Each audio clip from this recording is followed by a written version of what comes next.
everyone. I am Asleigh Ignelzi, and welcome to our first installment of On the Bench with Columbus Wire TV. And I am with our Blue Jackets expert, Dave Seaman.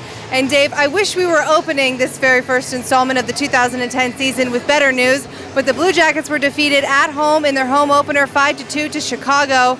Just some general thoughts before we delve into who did all the damage for the Blackhawks. Well, there was a lot of damage to be done, but it was an ugly game for the Blue Jackets. And, you know, thinking back over the years, anytime the Blue Jackets have had multiple days off between games, they always come out and play sluggish. And, you know, the Jackets came out the first 10 minutes and actually played really well. They hit 2 posts, and then 63 seconds between two goals for the Blackhawks, or I should say they scored 2 goals, right, 63 seconds apart.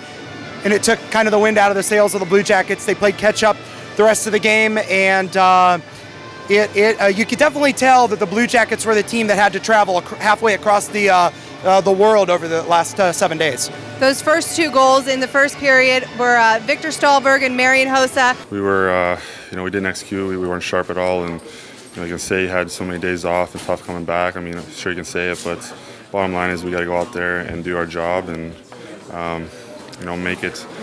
Home opener especially, you got to make it count. Do you think that the travel did have a negative effect on this team?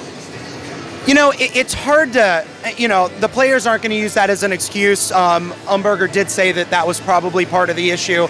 You're traveling, 6-hour time difference. Think about that. You're traveling Sweden to the United States. That would be like traveling from Columbus to Hawaii. Okay. I mean, so you're talking about a long flight. And yeah, the Blue Jackets flew back on Sunday.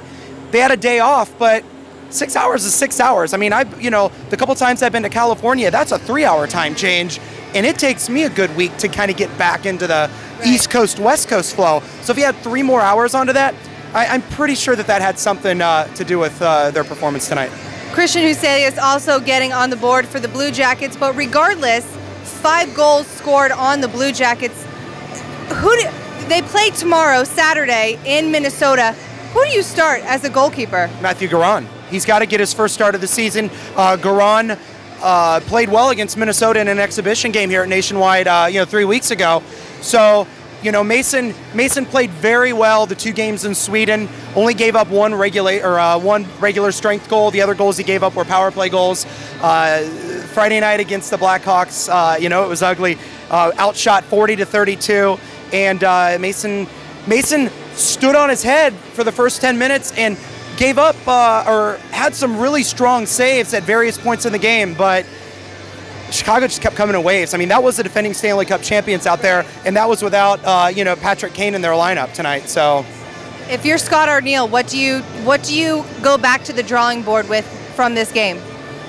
Just getting back to basics. I mean, the team's going to be on the airplane in a few short hours. They're going to be in Minneapolis, by midnight, St. Paul time, and it's safe to say there's going to be a lot of film study in the morning. They'll probably have a light skate before they have to play the Wild Saturday night, and it's getting back to the drawing board and getting back to what you did well. I mean, remember, the Jackets played very well the 2 games in Sweden against the San Jose Sharks, who could be the best team in the Western Conference. The Blackhawks were missing a few players tonight, but they are still the defending champions in this league. And, it's one game. It's an anomaly. I mean, you hope that they get it behind them and they get ready for, 24 hours later. Well, the Blue Jackets are in Minnesota on Saturday, and they will return to Columbus to face the Anaheim Ducks on Wednesday. For On the Bench for Columbus Wire TV, I'm Asleigh Ignelzi, and he's Dave Seaman.